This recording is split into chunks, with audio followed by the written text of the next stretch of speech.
Ancient China, amidst the turbulent currents of history, emerged a figure whose wisdom would shape the course of civilization. This is the story of Confucius, a sage whose teachings continue to resonate through the corridors of time. It is thought that Confucius was born on September 28, 551 BCE, in Zhou, in modern Shandong. The area was notionally controlled by the kings of Zhou but effectively independent under the local lords of Lu, who ruled from the nearby city of Ciufu. His father Kong He, or Shuliang He, was an elderly commandant of the local Lu garrison, his ancestry traced back through the dukes of Song to the Shang dynasty which had preceded the Zhou. Traditional accounts of Confucius's life relate that Kong He's grandfather had migrated the family from Song to Lu. Kong He died when Confucius was 3 years old, and Confucius was raised by his mother Yan Zhengzai in poverty. His mother later died at less than 40 years of age. At age 19, he married Lady Qiguan, and a year later the couple had their first child, their son Kong Li. Qiguan and Confucius later had 2 daughters together, one of whom is thought to have died as a child and one was named Kong Jiao. Confucius was born into the class of Shi, between the aristocracy and the common people. He is said to have worked in various government jobs during his early 20s, and as a bookkeeper and a caretaker of sheep and horses, using the proceeds to give his mother a proper burial. When his mother died, Confucius, aged 23, is said to have mourned for 3 years, as was the tradition. His thirst for knowledge led him on a journey of self-discovery, as he delved into the wisdom of the ancient texts. Confucius traveled far and wide, seeking wisdom from the great sages of his time.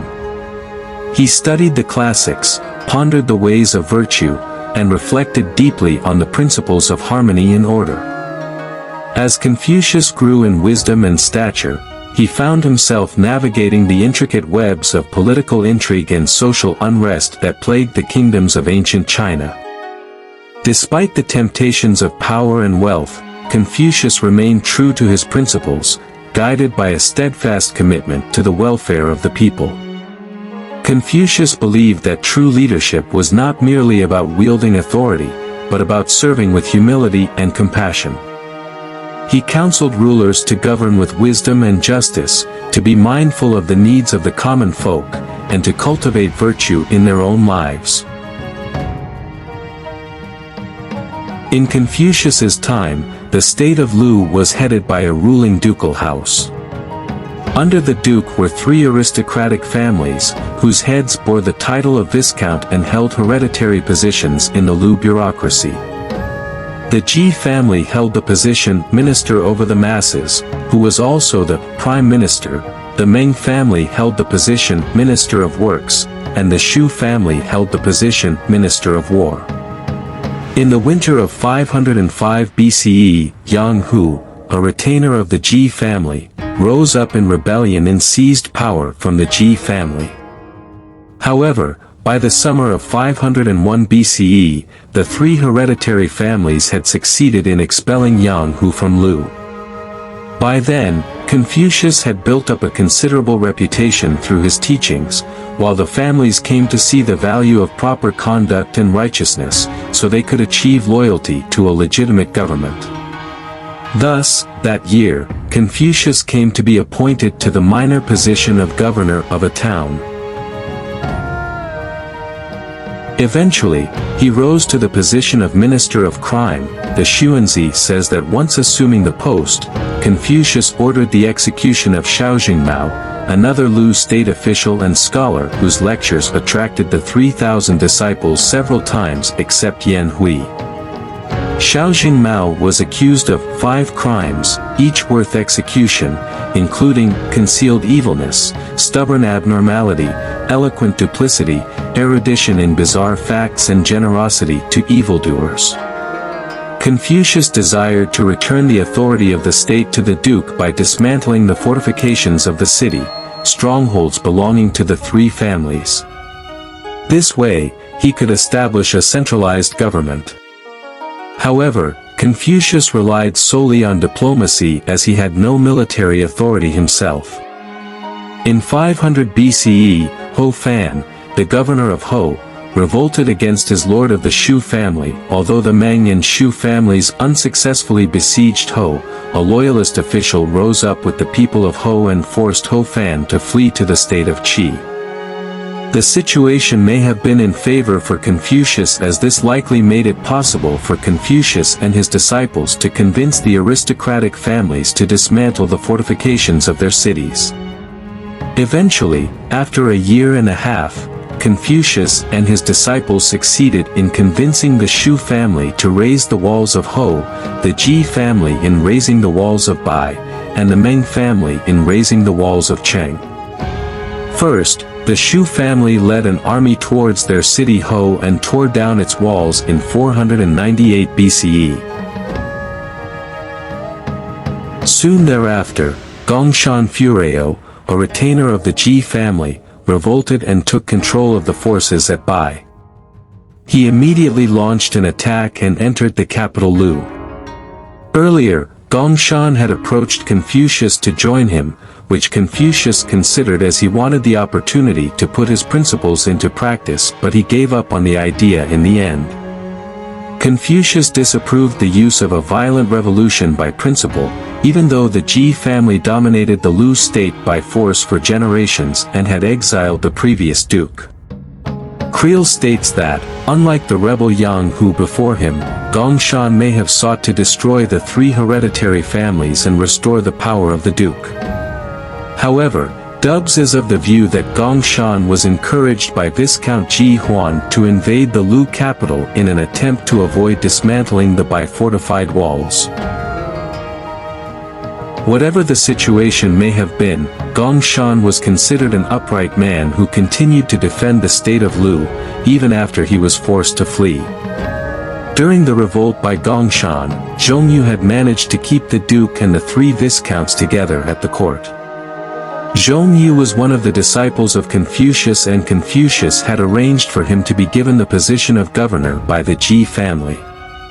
When Confucius heard of the raid, he requested that Viscount Ji Huan allow the duke and his court to retreat to a stronghold on his palace grounds.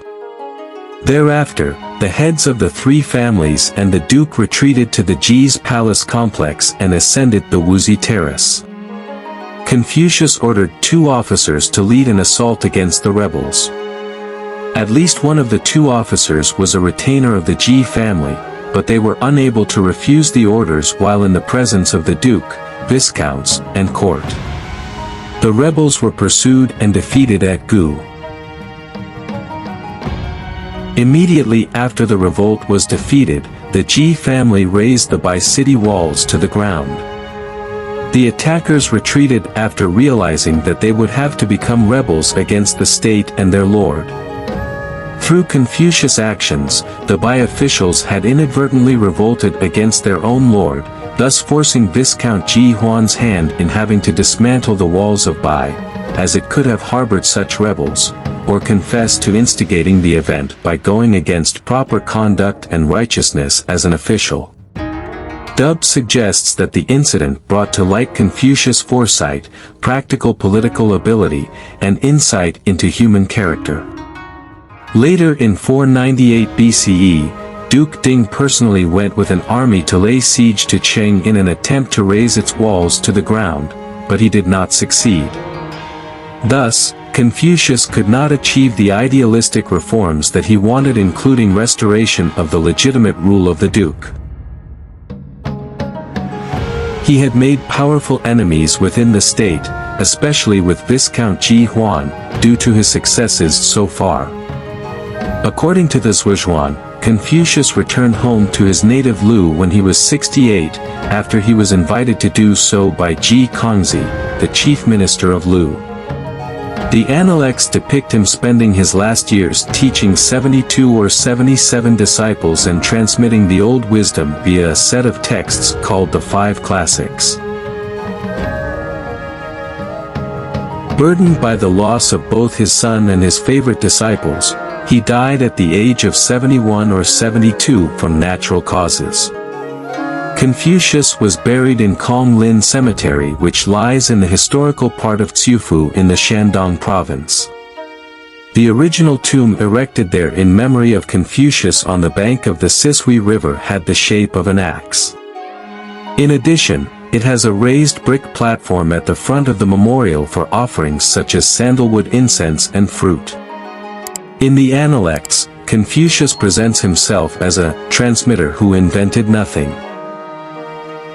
He puts the greatest emphasis on the importance of study, and it is the Chinese character for study that opens the text.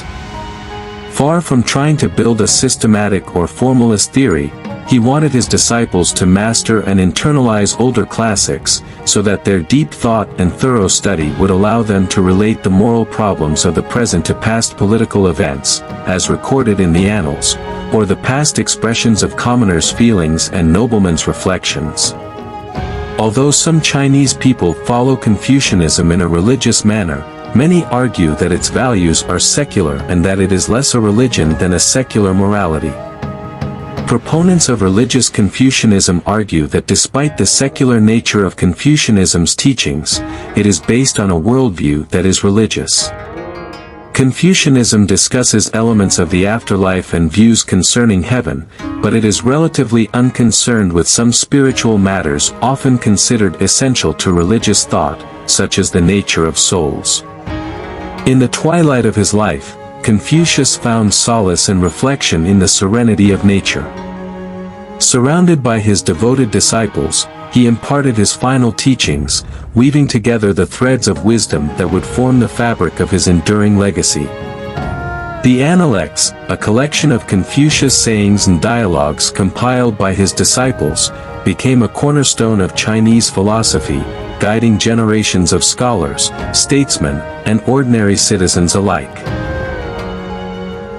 Confucianism, as his philosophy came to be known, exerted a profound influence on every aspect of Chinese society, from politics and ethics to art and culture. Its emphasis on social harmony, filial piety, and moral rectitude shaped the moral fabric of Chinese civilization for centuries to come. Beyond the borders of China, Confucius' teachings found resonance in the hearts and minds of people across Asia and beyond.